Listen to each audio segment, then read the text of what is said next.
there's a good possibility then in order for us to change, we better start thinking about what we've been thinking about in changing.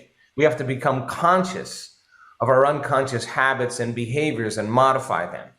We got to look at these feelings that we feel every single day, and instead of just thinking it's a feeling, say, what is this? Is this guilt? Is this sadness? Is this unhappiness? Is this pain? Is it frustration? Is it resentment? What is the feeling that I'm living by the majority of my day? Now, that's lighting a match in a dark place. In neuroscience, it's called metacognition. The word meditation means to become familiar with. That's what it means. So the more familiar with you are, I can't, it's too hard, I'm never going to change, it's my ex's fault, it's my boss's fault, it's my country's fault, it's the government, it's the weather, it's my pain, whatever that thought is that you accept, believe, and surrender to on a daily basis that's automatic, you have to become so conscious of that unconscious thought that it doesn't slip by your awareness unnoticed. You got to catch yourself saying, I'm tired, I'm unhappy, it's someone else's fault. Do you complain? Do you blame? Do you make excuses? Do you feel sorry for yourself? That personality has to change in order to create a new life. So then you have to become so aware of your unconscious habits that you don't go unconscious to them in your waking day. Then you got to sit in the fire of those emotions. And you got to watch those emotions come up, and you have to sit with them and know that there's something on the other side of them. Now, this is where most people get up and say, I can't meditate, or I'm going to call up my friend, or I'm going to get on social media and make a post. I'm going to turn on the football game. I'm going to get distracted because I need something out there to make this go away. And what we're saying is we're not relying on anything out there. That's the hypnosis. That's the conditioning. We want you to just become so familiar with that feeling that you catch yourself in your waking day. The moment you start feeling sad and your energy drops, you catch yourself. So there's an unlearning process, or a breaking the habit of being the old self process, that requires a lot of attention, a lot of awareness, and it takes energy. You gotta stay conscious, right?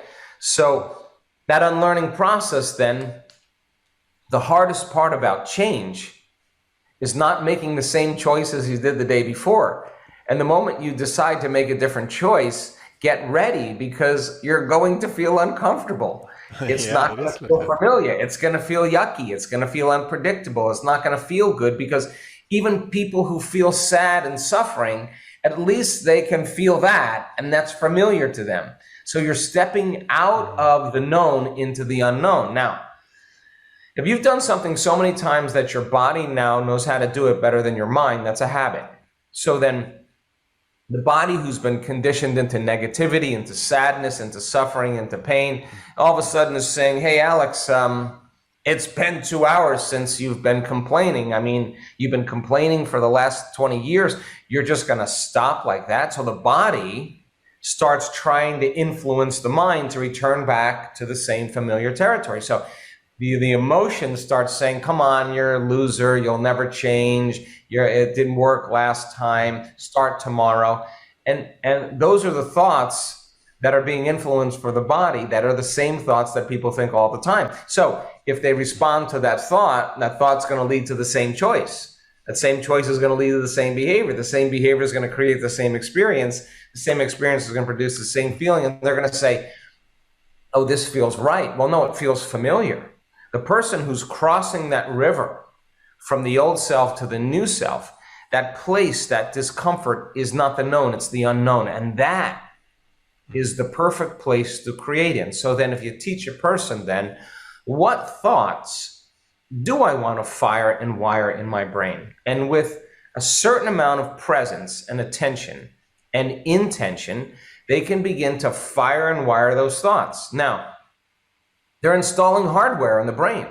Keep doing it over and over again, and it becomes like a software program. It becomes more automatic. Now, that's the new voice in your head that says anything's possible. I can change. I'm worthy of success. I'm worthy of abundance. You program that. Nobody else did. You program that. Then you say, okay, how am I going to be with my family? How am I going to be in my relationship? How am I going to be in traffic today? How am I going to be on my Zoom calls? What would greatness look like today? If you sat down and you closed your eyes so you weren't distracted by the environment, that you weren't looking for your cell phone or for your coffee or whatever, you weren't eating, you weren't drinking, you weren't smelling, you weren't tasting, you weren't up and experiencing, you were sitting still, making your inner world more real than your outer world. And you rehearsed in your mind, you look like an athlete, and you rehearsed how you were going to be in any of those situations. The science of mental rehearsal says you can change your brain to look like you already did it. So with the practice of rehearsing how you're going to be in certain circumstances, you install more neurological hardware. The brain doesn't know the difference between the real life experience and what you're imagining. Do it enough times, install the hardware, it becomes a software program. Side effect, you start acting like that person. You start acting happy. Nobody did that for you. You installed the program. Then you say, okay, I'm not going to wait for my healing to feel gratitude. I'm not going to wait for my new relationship to feel love. I'm not going to wait for my success to feel abundance or empowerment. I'm going to teach my body emotionally what it feels like before the experience. Now, this is where the rubber hits the road, because you got to trade all those other emotions and you got to find that emotion and you got to be able to feel it and you got to condition your body into that state. Now, that is the reinvention of self. That is the relearning process. That is changing from one personality to another personality. Now, if you are a new personality and you're thinking differently and you're acting differently and you're feeling differently and you're not the old personality, then there should be evidence in your life by some synchronicities, some opportunities, some coincidence. Something comes to you. You don't have to go and get it in time. Somehow the opportunities seem to be flowing to you. And that's when you start paying attention to what you've been doing inside of you and you do more of it. So, simple process. You want to change?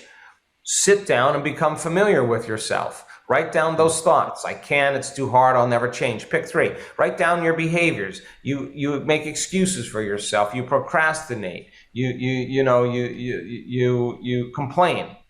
I don't know, pick 3. And then think of 3 emotions. I'm angry, I'm frustrated, I'm impatient. Okay. Well, that's the personality that has to go. Because if you want to be the new personality, you can't take anger into the future. That's not the new personality. So what thoughts do I want to fire and wire my brain? Write them down. What behaviors do I want to demonstrate today? How am I going to be? What would love look like? Write those down and rehearse them in your mind so you prime your brain to do it. And then say, can I stay in my heart and feel love and gratitude independent of anything that's going on in my life? Now, if you can, and you write those emotions down, gratitude, appreciation, a love for life, a joy for existence, inspired, and you practice doing that, you're going to become familiar with a new self, and it's going to become natural and easy, and you become it. And so then people who do this, I ask them, where's the disease? Where's the disease? Where's the cancer? And they'll tell me, oh, it's in the old guy. I'm somebody else. It doesn't belong there. I'm somebody else. And so we see people having those dramatic changes. So meditation is a model that we use because the environment is so seductive that we have to close our eyes and disconnect from the environment. Our body has so many urges, so many things that it needs, and we have to sit our body down and tell it it's no longer the mind, that you're the mind for the next 40 minutes and you're going to condition it into a new future. You can't be thinking about what you're going to do tomorrow or what you're going to do on your to-do list. You're in the predictable future. You can't be romancing the emotions of the past. You're in the familiar past. You got to labor for the sweet spot of the present moment. That's where the unknown exists. So we've broken it down to teach people really the science of how to do this. And if they follow the formula and they do it the way we ask them to do it, we've seen so many incredible changes. So we have great evidence in our scientific research. We got great evidence in the testimony of people who have changed their lives. And I think evidence right now really is the loudest voice. And last point, everybody already knows how to do this. Everybody has done something great in their life, and they just got clear about their future, and they wrote down all the things, the choices they were going to make, the things they were going to do, their goals, their experiences, how they would feel. They wrote down how they had to stop thinking, what choices they had to stop making. They kept reviewing the things they had to stop doing. They had to stay away from certain people, certain experiences, so they didn't return back to the old self. They got clear on the emotions that would bring them back to no longer seeing the vision of their future, because the emotion causes them to see their future through the lens of the past. And they practice every day, not because they have to, because they understand the process of change. And then when their life starts to change as a result of their inner changes, now it's no longer a have to. It's no longer, oh God, I got to go do my meditation. It's like, I don't want the magic to end. I want it to keep going. And so one of the things I'm proud of with our community is that we're doers. And people do the work not because they have to, but because they love all the amazing things that's happening in their life, and they wouldn't miss a day because they don't want the magic to end.